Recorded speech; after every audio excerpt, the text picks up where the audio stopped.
Graça e paz, meus irmãos, como é que vocês estão? Estamos aqui começando mais um programa Palavra Viva, pela rádio web Palavra Viva, bem como também aqui pelo nosso canal Palavra Viva, que vocês podem estar aqui se inscrevendo, deixando aí o joinha de vocês. E aproveite também, compartilhe esse conteúdo com o maior número de pessoas possíveis. Mas vamos ouvir a nossa vinheta e nós voltamos já já.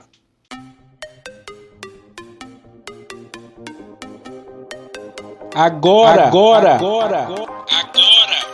mais uma edição do programa Palavra Viva. Pela rádio web Palavra Viva e pelo canal do YouTube Palavra Viva. Com vocês, Miqueias Alves. Muito bem, graças a Deus. Eu quero aqui incentivar você que ainda não baixou aqui o aplicativo da nossa rádio. Você baixa aí o aplicativo da nossa rádio, Rádio Web Palavra Viva. O link está na descrição aqui do vídeo. E você pode acompanhar toda a nossa programação na nossa rádio 24 horas por dia. E o nosso programa fica lá no ar ao meio-dia e às 21 horas de segunda a sexta-feira.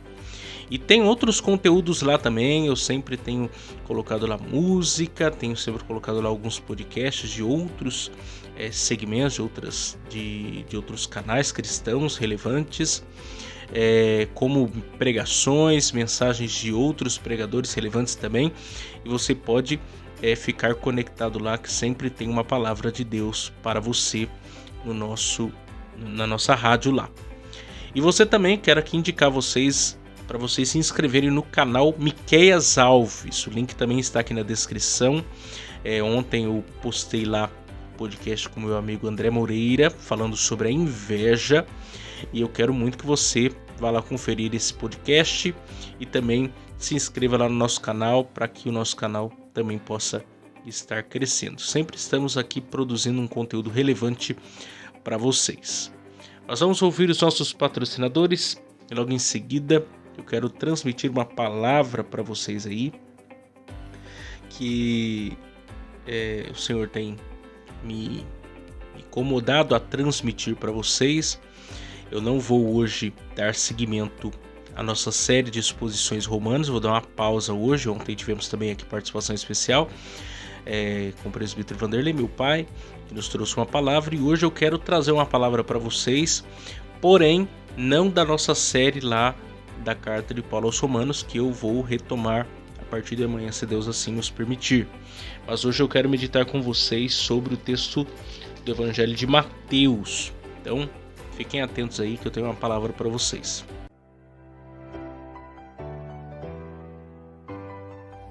Se você deseja nos ajudar a patrocinar esse programa de rádio, anunciando a sua empresa ou nos dando uma oferta voluntária, entre em contato com a gente pelo WhatsApp 12 99192 5941, 12 99192 5941, 12 99192 5941, ou nos envie uma oferta pelo Pix 12 99192 5941, 12 99192 5941, 12 99192 5941.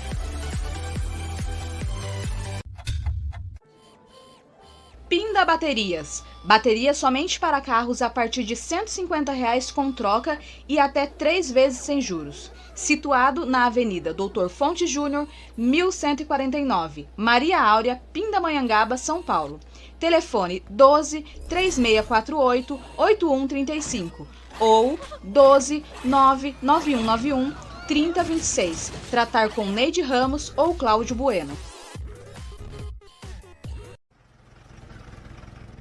Serralheria Venâncio, para confecção de portão basculante, grade, portão de correr, cobertura de policarbonato e toldos. Telefone 12 98222 2300. Tratar com Cláudio Venâncio.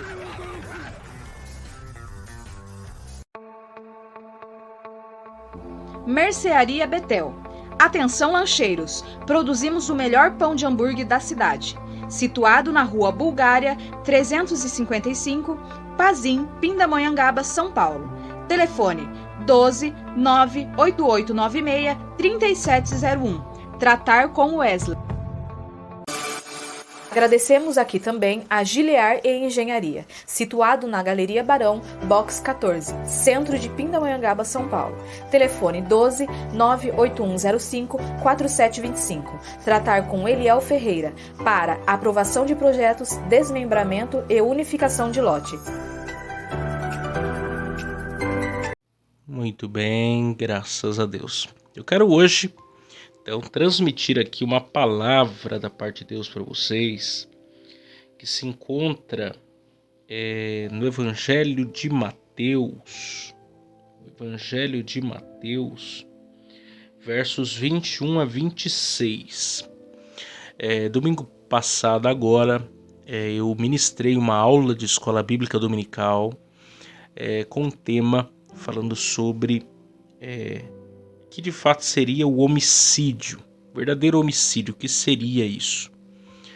E Jesus, no seu sermão, Sermão da Montanha, o sermão mais famoso de Jesus, ele estava o quê? Ratificando a lei de Moisés. Ele estava ratificando a lei de Moisés, ele não estava abolindo a lei. Muito pelo contrário, ele estava explicando a lei da maneira correta. E nesse ponto ele fala sobre o que de fato é o verdadeiro homicídio, ou o verdadeiro significado lá do não matarás, o 6º mandamento. Então eu quero pensar com vocês nesse texto, nessa oportunidade, tirar algumas lições, trazer alguns esclarecimentos à luz desse texto para nós. Mateus capítulo 5, verso 21 nos diz: Ouvistes que foi dito aos antigos: não matarás, mas qualquer que matar será réu de juízo. Eu, porém, vos digo que qualquer que sem motivo se encolarizar contra seu irmão será réu de juízo. E qualquer que chamar a seu irmão de raca será réu do sinédrio. E qualquer que lhe chamar de louco será réu do fogo do inferno. Portanto, se trouxeres a tua oferta ao altar, e aí te lembrares que teu irmão tem alguma coisa contra ti, deixa ali diante do altar a tua oferta, e vai reconciliar-te primeiro com teu irmão, e depois vem e apresenta a tua oferta. Concilia-te depressa com teu adversário, enquanto estás no caminho com ele, para que não aconteça que o adversário te entregue ao juiz e o juiz te entregue ao oficial e te encerre na prisão. Em verdade te digo que de maneira nenhuma sairás dali enquanto não pagares o último centil. Muito bem. Então veja bem, o Sermão da Montanha, ele não estava reescrevendo a lei e nem colocando ela em descrédito. Muito pelo contrário, Jesus ele estava contrastando com os escribas e fariseus, com os ensinos dos escribas e fariseus. Em momento algum, Jesus, e isso pode ser observado nos versos que antecedem esse que eu li hoje, em momento algum Jesus veio para abolir a lei. Pelo contrário, ele veio para cumprir a lei. Ele veio para cumprir. O que foi abolido da lei, nós sabemos muito bem disso, é a lei cerimonial, porque Cristo cumpriu a lei cerimonial. Ele era o Cordeiro, ele era por causa de Cristo, não há mais a necessidade de derramamento de sangue, de outros sacrifícios, porque Cristo é o nosso Cordeiro, Cristo é o nosso sacrifício. E uma vez Cristo tendo sido oferecido por nós, não mais é necessário qualquer outro tipo de oferta de animais ou coisa semelhante. E a lei civil, que dizia respeito ao povo de Israel como nação naquele contexto histórico. O que prevalece então da lei é os 10 mandamentos. Nós temos uma série aqui no nosso canal falando sobre os 10 mandamentos. Tem uma playlist aí, você pode procurar aí, nós falamos profundamente sobre isso. Por quê? Porque os 10 mandamentos são a base de todos os ensinamentos e todas as leis da Torá, né? Todos os ensinamentos dos 5 primeiros livros da Bíblia, e que serão regras de fé e prática para todo Israel. Mas existem coisas que foram abolidas porque eram leis cerimoniais, e outras foram abolidas porque eram leis civis. Mas os 10 mandamentos, em sua essência, eles permanecem. A lei moral de Deus, ela permanece. A diferença é que agora nós não estamos mais debaixo da lei. Quando nós estávamos debaixo da lei, se você cometesse um erro sequer, você era réu de juízo de todos. Em Cristo Jesus, debaixo da graça, Cristo cumpriu toda a lei, e porque nós temos fé em Jesus, nós vamos sendo... o caráter de Cristo vai sendo moldado em nós, e a nossa expectativa de salvação não está mais naquilo que fazemos ou deixamos de fazer, mas total e exclusivamente na obra realizada por Cristo Jesus. Ou seja, o Espírito Santo de Deus está trabalhando em nós, está moldando o caráter de Cristo em nós, porque a salvação nossa é em Cristo, por Cristo. Ainda que você erre hoje, ainda que você fale hoje, vamos falhar e vamos errar, a garantia da nossa salvação não está em cumprir isso ou aquilo, mas está em crer em Jesus para a salvação. Que é Ele que está moldando, o seu Espírito que está moldando o caráter dele em nós. Nós estamos a cada dia sendo trabalhados pelo Espírito Santo, a cada dia sendo moldados pelo Espírito Santo a ser imagem de Jesus Cristo. E Jesus, como um ser perfeito, que não tinha erros, não tinha pecado, não tinha malícia, o Espírito Santo está olhando para esse padrão, está trabalhando em nós como essa massa informe e começa a dar forma em nós. Essa é a essência aqui. Até mesmo Lutero, ele disse as seguintes palavras: é também assim que Deus lida conosco. Ele dá a sua lei a fim de mostrar-nos a nossa total incapacidade de observá-la. Esse é o ensinamento de Paulo, em Romanos 3:20, em 5:20 e em Gálatas 3:19 e 24. É que o fato de Deus nos dar mandamentos não implica incapacidade para obedecer. Deus nos diz qual é o nosso dever, não o fim de provar que podemos observá-lo, mas a fim de humilhar-nos até que admitamos nossa incapacidade. Ou seja, a partir do momento que você entende que você é incapaz de cumprir a lei e deposita toda a sua confiança em Cristo, aí você é verdadeiramente salvo. Agora, enquanto você está buscando salvação pela salvação das obras, pela observância da lei, você está perdido, completamente perdido, e nós temos tratado profundamente sobre isso na nossa exposição da carta de Paulo aos Romanos. Mas veja bem, agora deixa eu fazer uma pergunta aqui para vocês. O 6º mandamento significa não matarás ou não assassinarás. Eu não estou perguntando o que está escrito lá no texto. Eu não estou preocupado com o que está dizendo a tradução que você tem aí na sua casa. Porque se você abrir lá em Gênesis, aliás, em Êxodo, capítulo 20, se eu não estou enganado, o verso de número 13, vai falar lá, não matarás, verso 13, não matarás. A tradução que nós temos em mão, e em maioria das nossas bíblicas, é não matarás. A pergunta que eu estou fazendo é o seguinte: o 6º mandamento significa não matarás ou não assassinarás? Porque quando eu falo não matarás, é genérico. Quando eu falo não matarás, é algo bem vago, bem genérico. Mas quando eu digo não assassinarás, eu estou falando de alguém que tem uma intenção, que tem um propósito, que tem uma finalidade para fazer o que se está fazendo. Porque, veja bem, não matarás pode ser vago, ao sentido real do mandamento em questão. A tradução não assassinarás, por sua vez, já implica a real motivação do agente do ato. Ou seja, quando eu penso em não matarás, eu posso matar uma galinha, um inseto, eu posso matar um animal qualquer outra coisa. A pessoa que vai lá na guerra, ela mata, o policial mata o bandido numa troca de tiros, etc. Mas outra coisa é assassinar. Assassinar diz respeito a uma intenção, diz respeito Algo que leva a pessoa a fazer aquilo premeditadamente. Faz com intenção de matar. Faz com planejamento. Faz querendo que aquilo se execute, que a morte seja o fim alcançado. Essa é a ideia. Porque veja bem, duas coisas nós temos que entender sobre isso. Uma coisa é a ação, outra coisa é a reação. A ação é o assassinato, a ação é matar, a ação é tirar a vida da pessoa. A reação, que pode levar também à morte, não é necessariamente assassinato. Por quê? Porque você está reagindo. O policial está reagindo. Reagindo ao quê? Ao crime, à violência. Ele está defendendo o inocente. Ele está reagindo. Ele não está agindo necessariamente. Ele não está indo matar com pretensão de matar. Inclusive, nem esse é o propósito das Forças Armadas. É prender. É trazer justiça para aquele que comete tal crime.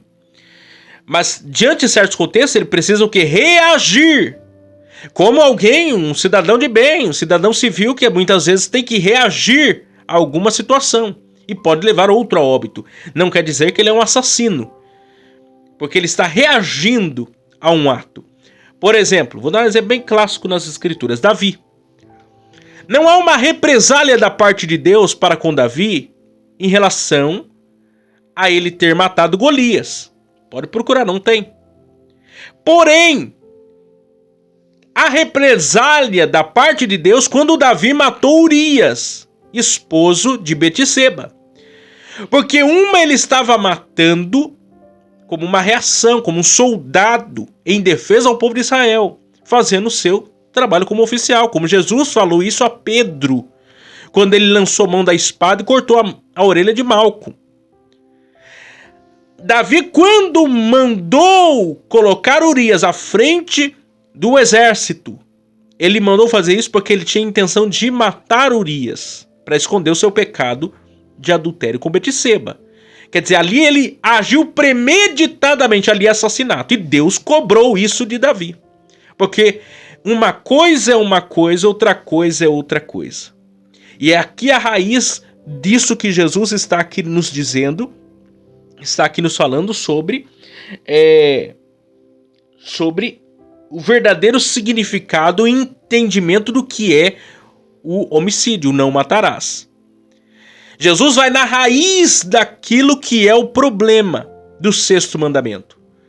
Porque Jesus vai dizer o seguinte, uma pessoa pode ser uma assassina, um assassino, sem necessariamente tirar a vida de uma pessoa, porque a raiz do homicídio não está necessariamente na morte de alguém, mas na intenção que corre no coração dessa pessoa. Quando ele fala sobre fazer mal a alguém sem motivo, né? Você se irar contra alguém sem motivo. Quando ele fala aqui da palavra raca e da palavra louco, que nós vamos entender o significado aqui. Então vamos primeira palavra aí, que é a palavra encolerizar, ou ira. Quando ele diz aí, verso 21, diz, ouviste que foi dito antigo, não matarás, mas qualquer que matar será réu de juízo. Eu, porém, vos digo, qualquer que sem motivo se encolerizar contra o seu irmão será réu de juízo. Encolerizar, em outras traduções, irar, se irar. Sem motivo. Qual que é o sentido aqui? Robert Mose destaca que a cólera que Jesus menciona aqui é urge. Uma fúria interna que se multiplica em comparação com trimos, uma fúria passageira. Então, esse tipo de ira, de cólera, de pessoa irada, é aquela que deixa ser dominada no seu coração. Que ela é o que nós conhecemos de raiz de amargura. É algo que toma conta do coração da pessoa. A pessoa é movida por aquilo ali. Ela ficou envenenada com tamanha ira, com tamanha cólera, com tamanha fúria sobre determinada situação. Só que daí nós temos que fazer algumas perguntas aqui. Primeiro, o texto está dizendo que a ira em si é necessariamente pecado? Essa é a primeira pergunta que nós vamos fazer. O texto está dizendo que a ira em si é necessariamente pecado? É isso que nós temos que nos perguntar para começo de conversa. Porque a ira em si não é pecado. O pecado é o problema da ira. Existe ira fundamentada na santidade, uma manifestação de indignação por aquilo que é justo, e existe ira fundamentada no pecado, que é aquela indignação por motivos pecaminosos e injustos. Ou seja, a ira em si mesma, ela não é pecado. O problema não é a ira, o problema é o pecado. Existe ira fundamentada, baseada na santidade, quando o texto, por exemplo, de Romanos 1, verso 18, diz que Deus é um Deus irado. A ira de Deus se manifesta dos céus contra toda a impiedade e justiça dos homens. Deus se ira. Mas a ira de Deus é pautada do quê? Na santidade, por algo justo, por algo nobre. Como existe a ira fundamentada e pautada no pecado, em injustiça, em egoísmo, em inveja, em orgulho, em tantas coisas negativas, em vingança pela vingança. Ou seja, o problema não é a ira, o problema é onde está fundamentada a ira. A ira em si não é pecado, a questão é a base da ira. Aí outra pergunta, o texto está dizendo que é proibido se irar? É outra pergunta. O texto está dizendo isso? Não, o texto não está dizendo isso. Ainda existem alguns textos bíblicos, eu escolhi alguns apenas, que diz o seguinte, Salmo 4, verso 4, perturbai-vos e não pequeis. Perturbai-vos e não pequeis. Veja bem, a Bíblia não proíbe você ficar perturbado. Você pode ficar perturbado de vez em quando. Você pode ficar nervoso. Você pode ficar bravo. O problema não é ficar bravo, não é ficar nervoso, não é se irar. O problema é você pecar. O outro texto famoso, né, Efésios 4, 26, diz, irai-vos e não pequeis, não se põe o sol sobre a vossa ira. Quer dizer, a Bíblia não está proibindo você ficar irado. O problema é você colocar sol sobre isso aí. O problema é você dar lugar para, a partir disso, para o pecado. Esse é o problema. Um outro texto ainda, Romanos 12, 19, diz, amados, nunca procurem vingar-se, mas deixem com Deus a ira. Pois está escrito, minha é a vingança e eu retribuirei, diz o Senhor. Então veja bem, Martin Lloyd Jones, ele diz as seguintes palavras, irai-vos e não pequeis. Essas duas coisas não são incompatíveis entre si, de forma nenhuma. A ira de nosso Senhor sempre foi uma justa indignação, sempre foi uma ira santa, uma expressão da ira do próprio Deus. Lembremos-nos de que a ira de Deus se revela do céu contra toda impiedade e perversão dos homens, contra o pecado. O nosso Deus é fogo consumidor. Não há como pôr esse fato em dúvida. Deus abomina o mal. A ira divina manifesta-se contra toda a forma de maldade. A sua santa ira a derrama-se contra a mesma. Isso faz parte essencial da doutrina bíblica. Então veja bem. O problema de irar-se é dar lugar ao pecado por causa da ira. Mas você pode se irar. E a ira em si não é pecado. Porque existem causas nobres e justas pelas quais nós precisamos nos irar. Nós não podemos ficar acomodados. Porque se nós ficarmos acomodados diante da injustiça, o pecado, a maldade, a violência, tantas coisas, nós estamos pecando. Estamos pecando porque por não nos indignarmos com o pecado. Por não nos posicionarmos diante do que está errado. Isso é pecado. Quando você sabe fazer o bem e não faz, você está pecando. Quando você sabe fazer o bem e você não faz, você está cometendo um erro. Agora, quando você dá lugar à ira por algo sem motivo, sem propósito, aí você está pecando. Aí você está errando. Porque existem causas que são importantes de ser lutadas. E existem causas que não são importantes de ser lutadas. E muitas vezes nós reagimos mais àquilo que tem a ver com o nosso ego ferido do que com aquilo que é de realmente importância. Há um texto de 2 Pedro, capítulo 2, 2 Pedro,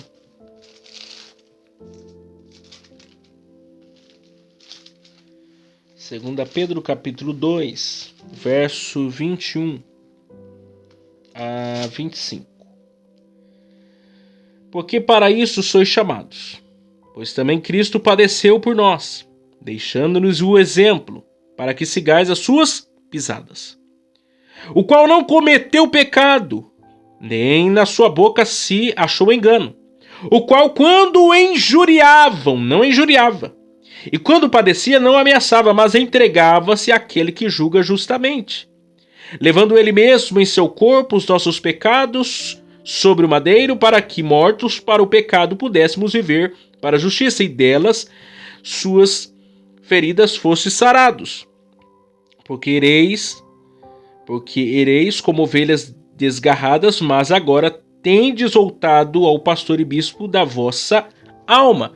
O verso aí, 23, diz: o qual, quando injuriavam, ou seja, quando perturbavam, quando perseguiam, quando tiravam a sua paz, ele diz o texto, não injuriava. Quando injuriavam, não injuriava. Ele não dava lugar àquilo que era uma ira sem motivo. Ainda diz o texto, e quando padecia, não ameaçava, ou seja, não usava de vingança. Você já deve ter ouvido a palavra fleumático. Conhece pessoas assim? Que você pode fazer o que for para a pessoa não perde a pose? É mais ou menos o que estava acontecendo com Jesus. Mas agora, quando era uma causa nobre, uma causa justa, Jesus se irava. Jesus colocava os pingos nos is. Como, por exemplo, quando os discípulos lá estavam tocando as crianças, e Jesus fica indignado com os discípulos. Quando ele chama os discípulos para orar e eles ficam dormindo, Jesus fica indignado com eles. Quando, por exemplo, estavam fazendo do templo um lugar de comércio, eles pegam uma zorrague, um chicote, e começam a expulsar aquelas pessoas do templo. Isso é o quê? Uma santa indignação por aquilo que é justo, por aquilo que é nobre. Esse tipo de indignação nós temos que ter. Agora, para aquilo que é trivial, sem importância, sem fundamento, nós temos que, pelo contrário, deixar acontecer, deixar as coisas caminharem e seguir adiante. Segunda palavra aí. Raca.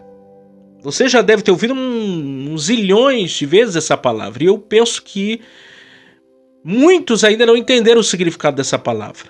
Porque eu falo por mim mesmo. Eu, lendo e estudando esse texto essa semana, que Deus me deu clareza e entendimento do que significa isso. Mas até então eu também tinha ideias erradas sobre o assunto. Porque o texto lá de Mateus 5 diz: ouviste que foi dito aos antigos, não matarás, mas qualquer que matar será réu de juízo. Eu, porém, vos digo, qualquer que sem motivo, sem colarizar contra seu irmão, será réu de juízo. E qualquer que chamar seu irmão de raca, será réu de sinédrio. E aí você fala assim, mas o que é raca? O que significa raca? Raca significa um insulto preferido aqui, traduzido em algumas versões como raca. Tem origem aramaica, que significa eu cuspo em você. Corroborando essa ideia, Richard diz que raca vem da palavra aramaica rak, que significa cuspir. Barclay acrescenta que chamar alguém de raca era o mesmo que chamá-lo de estúpido, idiota e imprestável. Qual que é a ideia aqui de chamar alguém de raca? O que significa isso aqui? O que é essa ação aqui, essa atitude? É o ato de você desumanizar uma pessoa. Esse é o pecado aqui de você chamar alguém de raca. É você desumanizar. Eu cuspo em você. É tratar a pessoa como se ela não fosse um igual, um semelhante. É você desumanizar aquela pessoa. E não existem pessoas assim hoje? Que por qualquer motivo, existiu aí um tempo atrás, o Brasil inteiro falou sobre o tema, né? De um juiz, né? Não lembro da história direito, mas um juiz, desembargador lá, xingando, né? Um entregador, tratando o entregador de maneira completamente desumana, só porque ele tinha um certo poder na sociedade. Veja bem como que é o ser humano. A que ponto chega o ser humano? De desumanizar. Isso aqui é o pecado da raca. É quando você desumaniza o próximo. E o evangelho diz o seguinte: amar a Deus acima de todas as coisas e o próximo como a ti mesmo. Você não pode desumanizar o outro. Porque isso é um grande pecado diante de Deus. O reino de Deus, ele ponta a cabeça. Não existe branco, preto, homem, mulher, não existe ninguém diferente. Seres humanos são seres humanos criados por Deus. E eu devo amá-los, como as escrituras me diz que eu devo amá-los. Outra palavra aí é louco, que no grego é moros, que significa ímpio, incrédulo, e é uma conduta moralmente desprezível. O que é isso aqui? O que é a ideia de chamar alguém de louco? É o desmoralizar. Se um é desumanizar, o outro é desmoralizar. É a pessoa que recebeu lá uma informação sobre alguém ou alguma coisa e pegou isso aí, tomou como verdade e começa a desmoralizar aquela pessoa por uma conduta que ela recebeu uma informação de que é verdadeira, quando na verdade às vezes nem é verdadeira. É uma fofoca apenas. E aí é aquele exemplo que eu gosto, né? Você pega uma almofada com penas de ganso, né? Vai num prédio de 10 andares e chacoalha aquela almofada. As penas vão se espalhar. Isso é o desmoralizar. Depois tenta juntar todas aquelas penas dentro do travesseiro para ver se você consegue. Não consegue.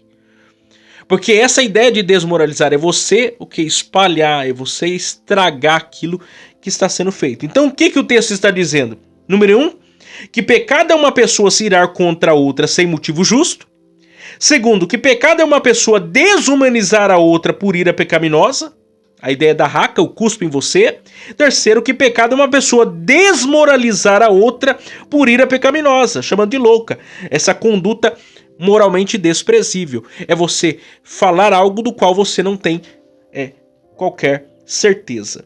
E aí a parte final aqui do texto, diante desse contexto, diante dessas represálias, ainda que o contexto de juízo para todas essas questões aqui, o irar-se sem motivo, chamar de raca, ou mesmo de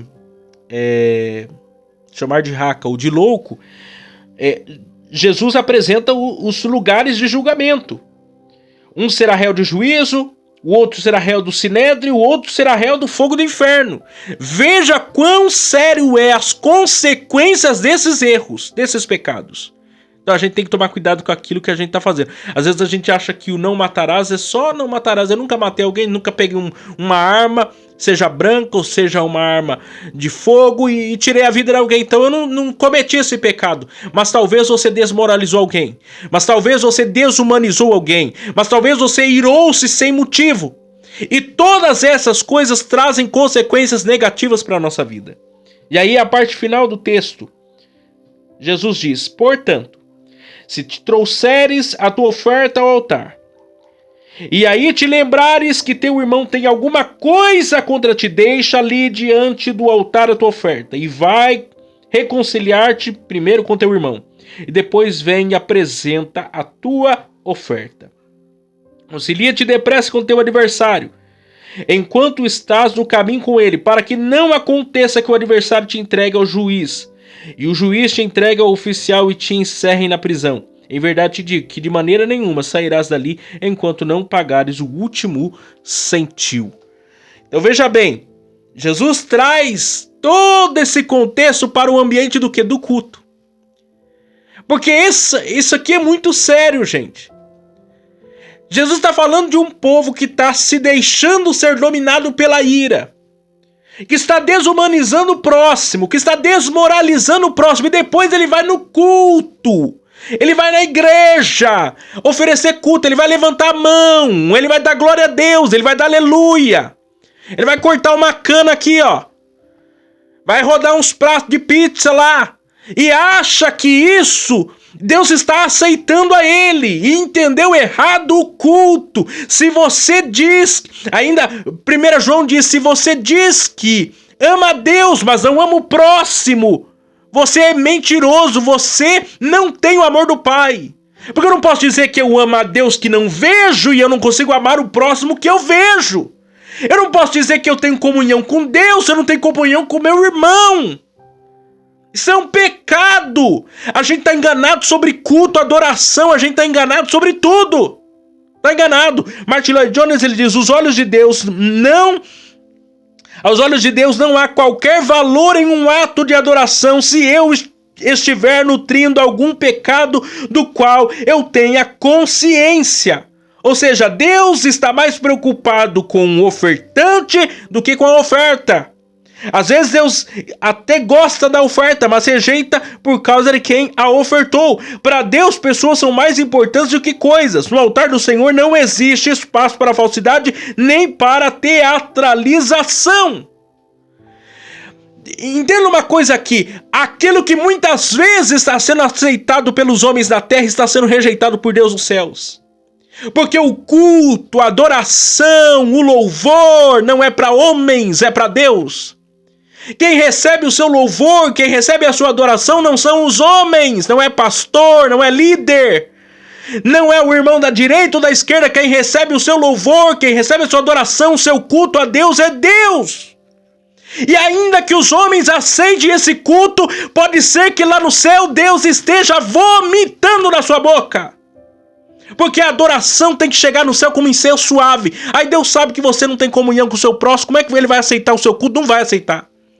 Porque para Deus, pessoas são importantes. Quando você ama a Deus e o próximo, você está cumprindo toda a lei. Você está provando que você é uma nova criatura, que você nasceu de novo.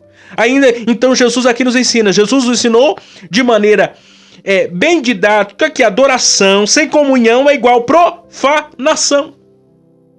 Se não tem comunhão, não tem adoração. É profanação. Deus não está aceitando esse culto. A parte final do texto concilia-te depressa com teu adversário, enquanto está no caminho com ele, para que não aconteça que o adversário entregue ao juiz e o juiz te entregue ao oficial e te encerre na prisão. Jesus está usando um exemplo aqui que ele lá na frente vai dizer uma parábola sobre isso. Porque naquele contexto, se você tinha uma dívida com alguém, você poderia entregar essa pessoa para as autoridades e essa pessoa seria presa. Aí você está lembrado daquela parábola que Jesus conta que um homem devia 10 mil talentos. 10 mil, que era uma hipérbole que Jesus estava contando ali, porque ninguém naqueles dias poderia dever 10 mil talentos. Não poderia dever 10 mil talentos. Por exemplo, o imposto de toda a Galileia somava-se 800 talentos. 800. 10 mil para 800, olha que diferença. Quer dizer, um ser humano comum, normal, jamais, em hipótese alguma, poderia dever toda essa quantidade de dinheiro. Jesus está contando uma hipérbole. E aí, ele clamou ao seu Senhor, me perdoa, eu vou pagar e tal. E ele falou, não, então tá quitada a sua dívida, vai embora. Aí veio outro lá, devia, se eu não me engano, 100 denários. Que era o total de 100 dias trabalhados, porque o trabalhador comum ganhava 1 denário por dia. E ele quis tripudiar sobre aquele que devia para ele. Queria encerrá-lo na prisão. Até que a informação chegou no seu Senhor e falou assim, mas eu não fui misericordioso com você? Eu não fui bondoso com você e você não consegue perdoar uma dívida bem menor? Isso aí é o exemplo do Evangelho. Você olha para Cristo, você olha para a cruz, para o Deus que perdoou o meu pecado, porque Deus nos ama apesar dos nossos pecados. Ele nos amou em nossos delitos e pecados. Ele entregou seu Filho, sendo nós ainda pecadores. E como que agora eu não consigo perdoar meu irmão? Como que agora eu não consigo viver em comunhão com o meu próximo? Como que agora eu não consigo fazer a diferença? Se a dívida é bem menor. E ainda Jesus ensinou 70 vezes 7. Quantas vezes você tem que perdoar? 70 vezes 7, o dia. A prova de que você nasceu de novo, a prova de que nós nascemos de novo, é que nós temos um coração pronto a perdoar. O amor de Deus foi derramado no nosso coração. Não pode haver dificuldade de perdoar. A gente pode irar-se, como eu já disse, mas não pode pecar. Eu posso ficar nervoso, mas eu não posso dar lugar para o pecado. O Evangelho é lugar de cura. O reino de Deus é lugar de cura. O crente tem que ser uma terra de cura. A gente não pode nutrir certas coisas no nosso coração. Pelo contrário, a gente tem que cortar esse mal pela raiz. Pelo Evangelho de Cristo, pela obra de Cristo, por ser seguidor de Jesus. Que nós possamos entender isso, guardar essa palavra no nosso coração. Que o Espírito Santo de Deus nos dê mais clareza sobre tudo isso aí. Eu queria dividir isso com vocês. porque isso está queimando no meu coração. Eu sei que tem muitas pessoas que talvez estejam vivendo essa realidade. E nós precisamos aprender a observar a palavra de Deus, a amar, a perdoar e a fazer a vontade de Deus. Agradar a Deus são os homens. Agradar a Deus é perdoar, agradar a Deus é deixar passar certas coisas e seguir adiante. A gente não pode ficar preso com coisas do passado. Tem gente que tem mágoas de 20, 30 anos atrás. Meu Deus do céu. Você virou lixeira, meu irmão? Virou lixeira emocional de coisas do passado? Seja curado em nome de Jesus hoje. Libera perdão. Manda uma mensagem lá pra alguém e fala assim, olha, me perdoa, eu tava errado. E mesmo talvez se você não tivesse errado, peça perdão, seja humilde. Mas não queira viver uma vida amarga por causa de coisas do passado. Nós precisamos andar para frente e para a glória de Deus. Deus abençoe cada um de vocês. Amanhã estaremos de volta aqui com mais um programa Palavra Viva, dando seguimento à nossa série de exposições da Carta de Paulo aos Romanos.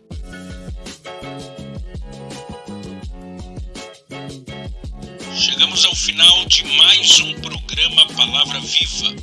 Vocês que nos ouviram pela rádio web Palavra Viva e para vocês que nos acompanharam pelo canal de YouTube Palavra Viva. Aproveitem, se inscrevam no canal, deixem o seu joinha e compartilhem com seus amigos. Até a próxima vez. Tchau, tchau.